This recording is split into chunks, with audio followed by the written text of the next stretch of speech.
Welcome to the podcast. It's Mr. Ish. We're here at Kips Bay Boys and Girls Club, Codea Clubhouse.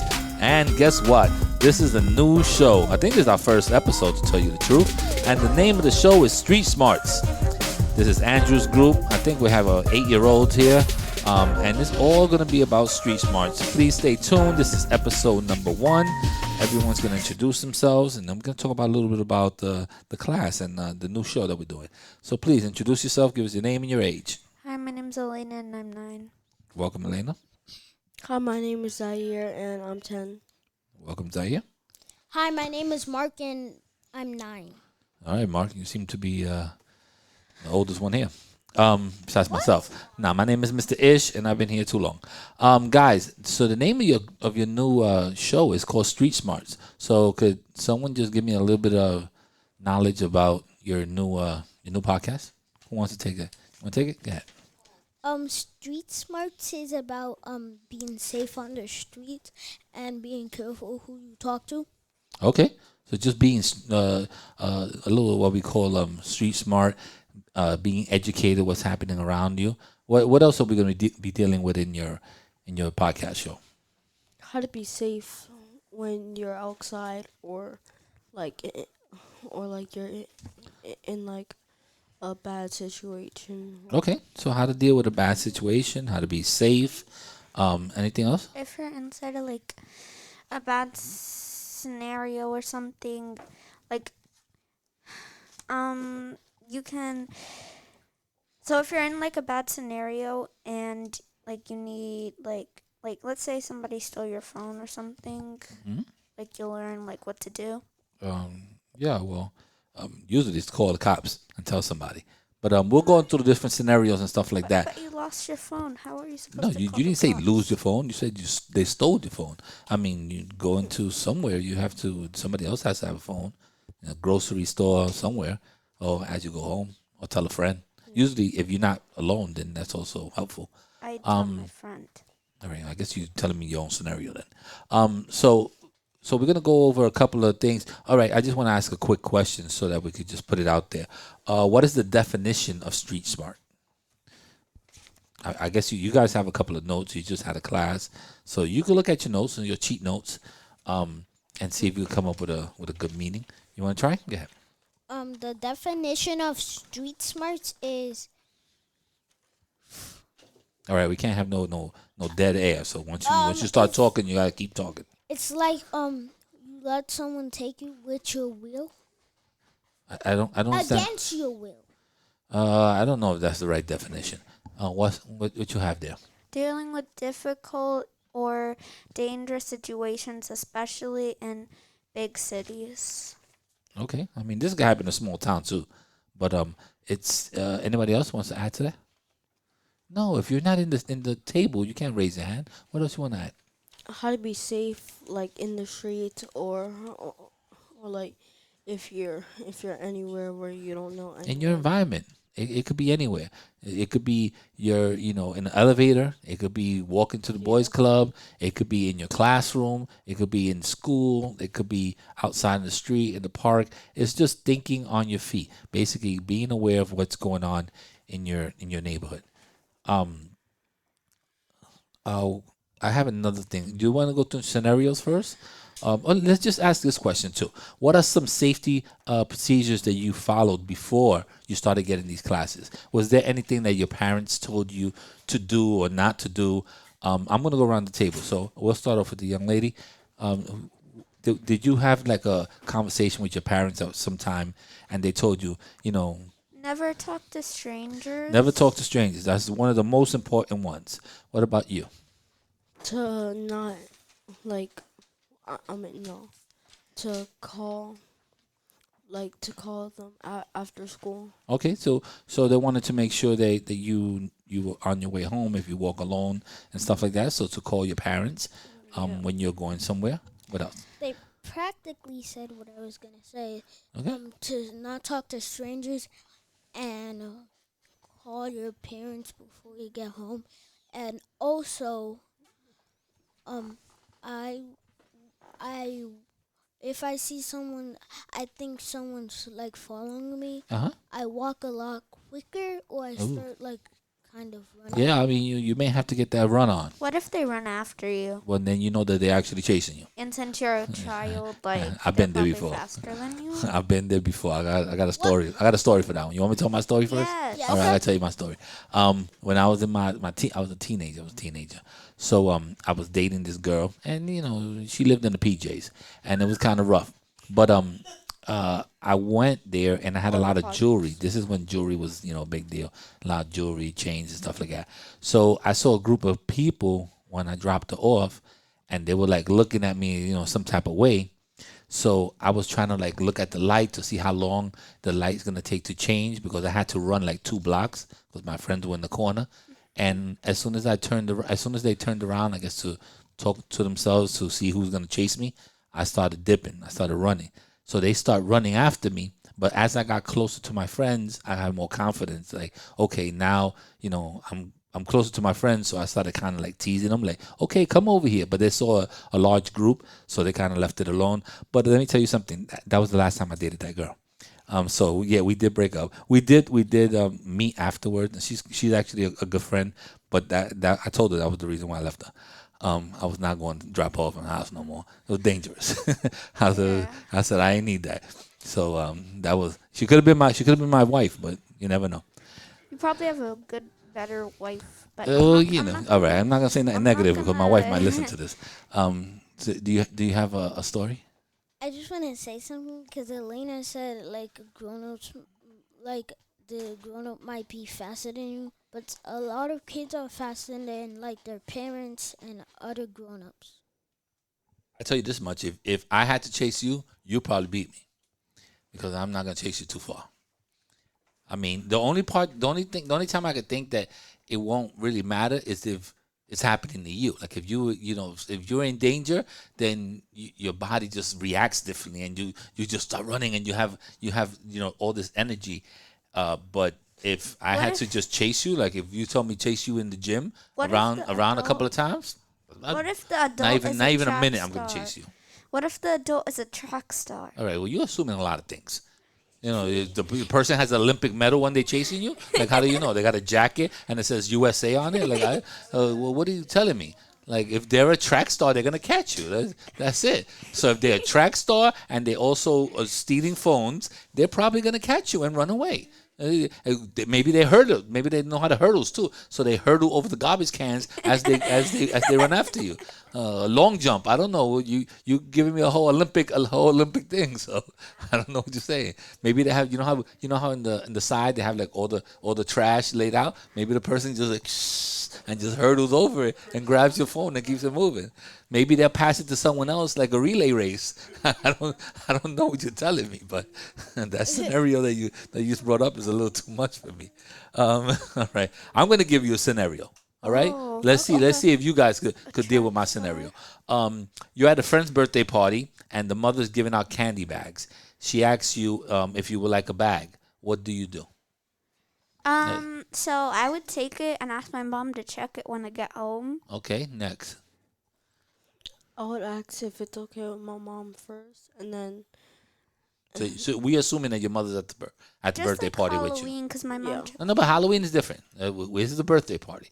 I know, It's but put. still. No, it's not. The scenario is a birthday party. I didn't say at Halloween, because at Halloween everyone should check all the candy, because you're going into strangers' My houses. mom will still check the candy. I would just eat it Okay, you would because just my eat. mom would be okay with that. All right. straight Well, up dead. well, no. It depends on a trusted friend. Did Well, they the first thing trust is it? that the person you have to know the person because you were invited to their birthday party. True. What? Okay, so if you don't trust the person enough to eat their cake or their potato chips or the candy that they're giving you in a never bag, mind my scenario. I wouldn't eat the because cake. you're not listening to the scenario. You're creating your own scenario in your head.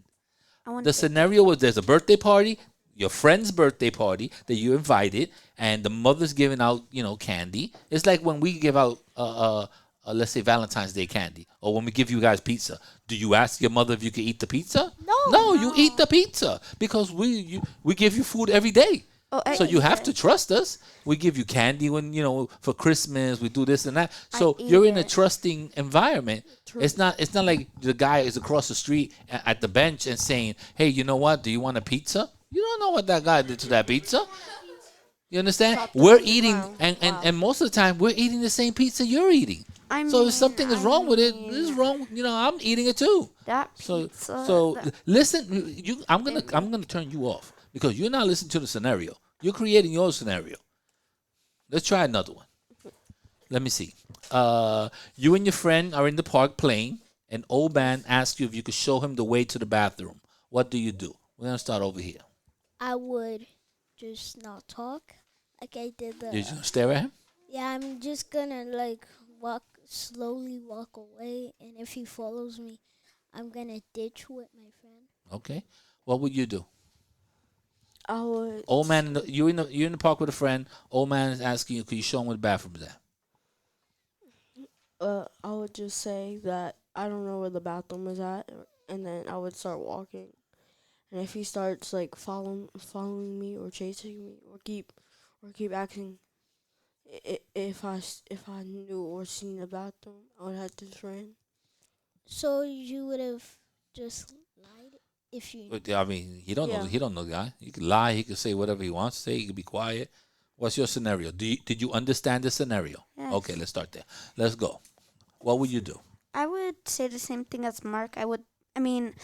As Dyer, like I would say I don't know where the bathroom is because I don't know him. Okay, you know what I would do? I would say I would point over there, and when he's looking over there, I would tell my friend, "Let's go," and we keep it moving. So I didn't say nothing. Where's the bathroom? Over there. When he looks, yo, let's go, and we keep it that way. Yeah. Yeah. I mean, what are you asking me for? So you could get that attitude too, but I would just point him somewhere over there, and when he says, "Where over there?" Over there, and we go over there, yo, let's go this way, and keep it moving. So that's my scenario. See how I did it real quick. Okay, what about this one? This is the last scenario. This is another one. You're home alone. Mom is at work. You got keys. You get in the apartment. All that stuff. You hear a knock at the door, but when you look to the pee hole, you can't see who it is. You go to sit down, and there's another knock. What do you do? So you initially went to the door. You looked, nothing, right? You might have said, "Hello, who is it?" You went back, watching your cartoons, eating your snack. Another knock on the door. What do you do? Let's start with you. First thing I'm doing, right? I'm gonna look, and if I can't see him, I'm gonna walk back, and then I'm gonna text my mom, and I'm gonna ask if that was her at the door, or if she left the keys. Well, I'm pretty sure that if you had a phone and your mother knows you're in there, she will call you. Sometimes texting is not the fastest way. If someone is knocking on that door and you're home alone, you pick up your phone and you call your mother. Because she'll pick up the phone because she says, "Hey, he's alone by himself. Why is he calling me? Ma, someone is knocking at the door. I don't know who it is. I looked through the pee hole." She will also give you directions. Or she may say, "Oh, yeah, I'm going to have your cousin go up there and see who that is." Or I'm going to call Miss Smith that's next door. Maybe she could see through her pee hole, whatever, and see who's in the hallway. But she will give you instructions at that point. I don't think that texting at that point is the thing to do. I would say call immediately. When something is strange, there's not, I'd rather be safe than sorry. So yes, your mother might pick up the phone and worry a little bit, but she also might be like, "You know what? He did the right thing by calling me." But I would I would look to the pee hole. I think it's peephole, right? Peephole? Yeah, Peephole. we saying the whole thing wrong. for a second, you said poop hole. Peephole. And if I don't see anyone, I go back and I do what I do and What do you do? We don't know what you do. watch TV. Okay, so you're just gonna stay there and watch TV. And Right. and I also if they do a knock, I call my mom. Yeah, don't text her. I call my mom, and then if I call my mom and I ask her if she was expecting anybody, and if she says no, I don't even. Well, even if she was expecting somebody, she's not there, so you can't open that door at all. what would you do? I'd call my mom and say, "Are you expecting a delivery, or like, are you expecting for somebody to come over?" And then if she says no, then I'd call my dad and be like, "Are you expecting anything?" And then he'd be like, "No." And I'd just probably get back to watching TV or go inside a room that's secure. Dude, you got like you got a, Wait, you got a fallout okay. shelter in your house? Hold on. I didn't know you had a secured room with steel doors in there. Wait for a second. It sounded like you said you was gonna go to an unsecure room. No, she's going to a A secure room. Okay. She got a Sound bunker. like- She got a bunker in the Bronx. Well, it sounded like you said. No. You know what's another thing is that sometimes people do it they just do it. Oh, wait. And when someone knocks at the door, they'll be like, "Who?" So the person that's knocking, the person that's trying to get in there or whatever, they realize that someone's in the apartment, whether it's a little kid's voice or whatever. So even me as someone I knocks on my door, I just wouldn't even get talk. up. I wouldn't even I just get talk. up quietly and I look like this and I keep it moving. You know what? On Saturdays, I get a lot of people knocking on my door. And I call them Jehovah's Witness, and they knock on my door, and and they could hear you. You know, like if you start talking or the TV's on and all that. Back in the days, we used to lower the TV. That's the first thing we did. You lower it. Someone knock on the door, you be like, volume down. You be like, Or you just mute it. I'd yeah, also, and then like, you just creep to the door. You see who it is, and then you leave. Guess what? maybe I'd turn the light off to make people. But then no one's gonna know with the light off. The door's closed. How he's gonna know the light is on and the light is off unless you have a glass door that he can see the shadows or something. Maybe if you're like in a house. Well, if you're in the house, it's totally different because as he knocked on the front door and you go into the front door, he's going to the back door to try to get in. So houses are different. The security in the house is you need an alarm and it's a whole different thing. I don't like houses that in the front they have glass doors. So they can see your shadow, they can see everything. So it's like, why you can see when the light turns on. I was like, why would you put a glass door like in the front? Like that's, I mean, some people do it for the way it looks. That's pretty, but I say straight steel wood door.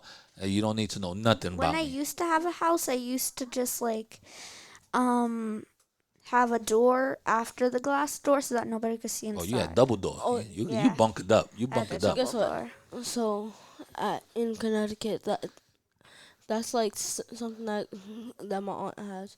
She has like these things, and she put it in front of the door as soon as she's about to go to sleep. So that prevents anybody from trying to get in from any way. What she put? Like A police lock? No, it's like In Spanish we call it polilaca. no, It's like a bar in the door. That's awesome. Yeah, it's sort of like a bar, and she puts it. Yeah, and there was also one time where it was like 1 a.m. Somebody knocked, and they kept knocking, and the parents. Have you ever had a person that you do know knock on the door and you don't want to answer? Yeah.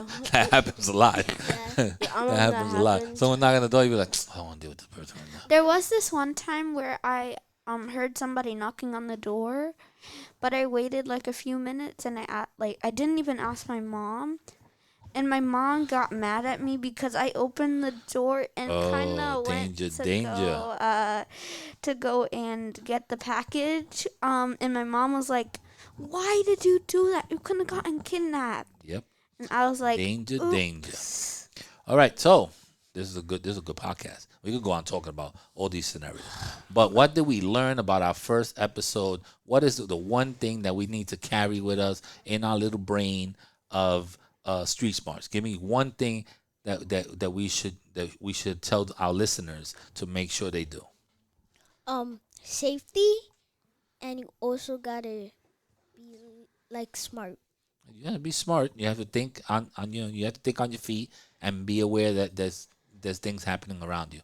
Well, what's something that we should tell our listeners to make sure they do? Have smart decisions and check your surroundings. Beautiful. If you hear a knock on your door, make sure you check it before you Open check it before you open the door. What do you mean check what? The door's already closed. No, like check through the peephole. Oh yeah. Check the people. They keep sounding like And this is people. and this is one thing that I tell you.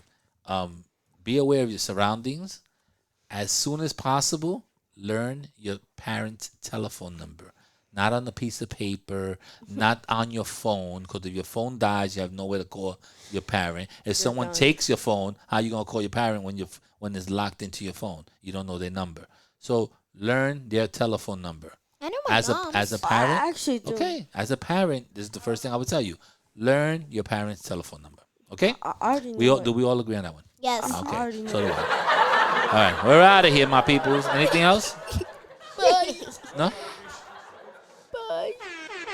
That's true. Learn how to read street signs. All right, guys. Thank you very much. Check. 1 2 1 2. Check. Check. All right, Street Smarts, episode 1. Stay tuned for more.